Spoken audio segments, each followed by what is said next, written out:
Hi everybody, welcome back to Sticks and Stones Wood Carving. Looking around for a project to do, and I checked my YouTube and stopped in at Carving Fusion. Somebody had told me that Jordy, old boy, gave me a shout out. Highly appreciate it, Jordy. If anybody hasn't checked out Jordy's channel on Carving Fusion, I want to give the shout out back. Teaches a lot of good stuff over there. Creative guy. You'll have a ball. So what I did was I was looking at your videos there, Jordy, and I liked the snowball idea. So I'm going to make a little video doing my snowball. And I don't really have a piece of wood that I can use to do a snowball the way I want to. So what I was thinking is something different. So I got a small piece here of, I guess this is almost about 1.5 inches thick. This right here is a piece of mahogany. And since I don't have a log or a chunk of wood at the moment, it's pouring out. I don't feel like going out and get wet. So that's going to be the idea for this. So I'm just sanding it down right here for a minute, getting some stuff off. And I'm going to put a drawing on it, see if I can come up with an idea. And I like that the idea you're doing challenges and stuff like that. These guys like me from being bored and beginners learning new stuff. So kudos, Jordy. This is going to be my version of the snowball on the wall. Okay, let's see what we can come up with, guys. Here we go. I started by making a drawing on paper, and then I transferred it to my computer, put my computer in front of me so I could redraw it on the wood. I wanted it bigger than my original drawing, so I'm just going to have to freehand it and wing it. So this is kind of what I came up with, a splatting snowball, and I'm probably going to make a little sign on the bottom that says, "Don't throw snow in the house." I made him grumpy because Jordy likes the grumpy ones, and that's what he wanted, so it should be a fun project.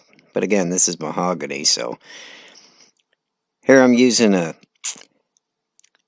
Kutzall Extreme burr. This is the flame burr, and I'm trying to cut into this mahogany and at least etch it out. But believe it or not, this is pretty hard. Even with this aggressive burr, I mean, I can etch it in, but I don't know about taking this thick piece of mahogany down with the whole thing, that's for sure. So this right here is working pretty good to etch it out and get my design in. And hopefully I can find a quicker way. So I'm going to try and get the Kutzall rotary burr next. This right here should take it out a little bit better and get some of the wood cleared around the mustache and inside the mouth and everything. But I can already tell this is going to be a project. This is definitely going to be a lot harder than I thought it was. And it's going to take me forever just trying to use these little burrs on this thick piece of wood. So I'm going to have to eventually find a better way. Okay, now I'm outside. As you can see, I got impatient with that, and I got the 4.5-inch grinder out, and I put a Kutzall disc on. That didn't work for me and take it down enough, so I got the chainsaw out. Yes, I'm getting impatient with this mahogany. It's really tough to bring it down to the point where I can make it workable and use some bits on it to carve it out. Back to the disc.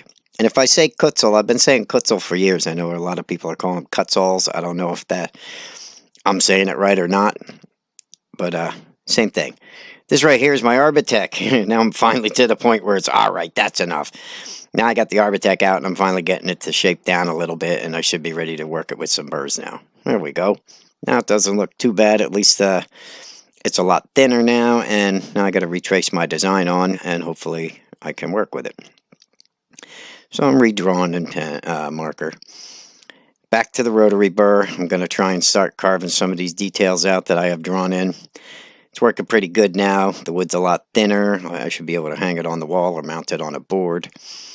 And the Kutzall rotary burr really works nice for this. Even to hollow out some of these holes that I want to put in it, I can take the wood down and then cut through it. This right here is a Dremel cutter. It's just a carbide cutter. It's extra long. I've shown you this bit in other videos. And I'm going to outline with it, and this right here is the same thing, only it's a little smaller, and I like to do some details with it, so I'm going to detail the mustache up. This right here is the way I like to do the mustache, I'll put a lot of little lines in for hair. Since this is hardwood, it really holds the detail nice. And go around and cut out little pieces for shadow and stuff underneath the mustache, and making lines down the mustache in the corners.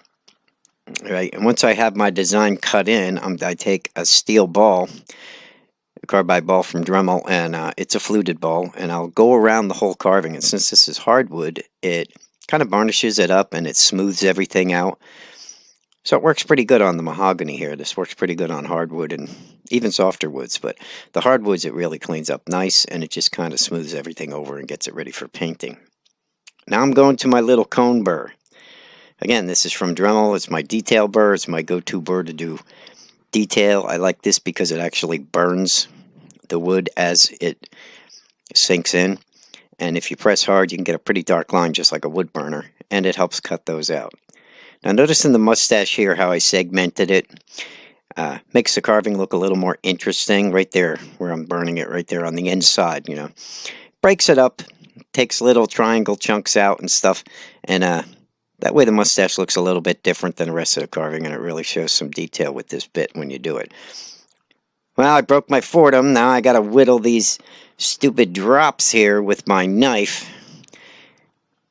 The mahogany broke the shaft on my fordham, and now I have to order one, so now I'm sitting there with my knife trying to whittle these little splatter drops.